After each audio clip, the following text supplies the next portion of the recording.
On revient maintenant sur ce retour en Belgique pour 16 enfants de djihadistes et 6 mères, tous de nationalité belge. La Belgique qui a donc confirmé avoir procédé ce matin à leur rapatriement.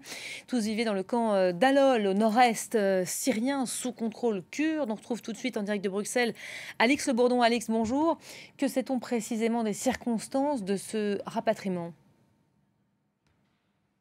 Eh bien, écoutez, ce rapatriement a eu lieu dans la nuit. Un avion militaire a atterri aux alentours d'1h30 sur le sol belge. Tous les enfants à son bord ont moins de 12 ans et ont été exfiltrés avec leur mère du camp d'Al-Hol dans le nord-est de la Syrie sous contrôle kurde. Ils ont ensuite rejoint la frontière irakienne par la route pour monter dans cet avion à Erbil, direction la Belgique. Alors, toutes ces femmes ont déjà été condamnées par la justice belge, notamment pour participation aux activités d'un groupe terroriste. Elles ont donc rejoint directement la prison à leur arrivée en Belgique ce matin. Quant aux enfants, eh bien, ils vont subir des examens médicaux et ils seront ensuite confiés au service de protection de l'enfance. Il s'agit de la deuxième opération du genre pour la Belgique, qui avait déjà opéré un tel rapatriement en juillet 2021. Je vous rappelle que la Belgique compte avec la France parmi les pays européens qui ont vu partir le plus de combattants étrangers depuis le début de la guerre en Syrie en 2011.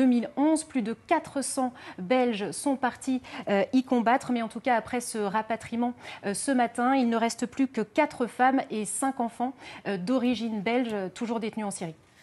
Un mot peut-être de la France et de la position française qui demeure inflexible sur le rapatriement des adultes. Pourquoi la Belgique a, elle, infléchi sa position ?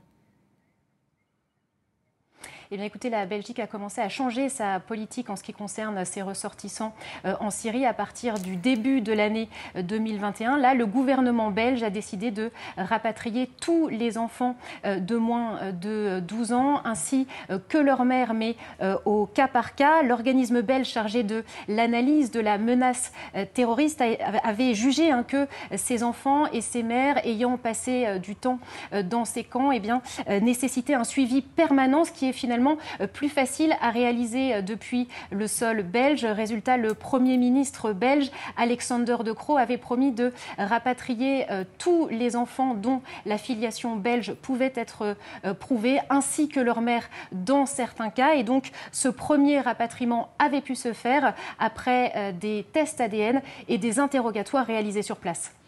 Alix Le Bourdon, direct de Bruxelles pour France 24. Merci à vous.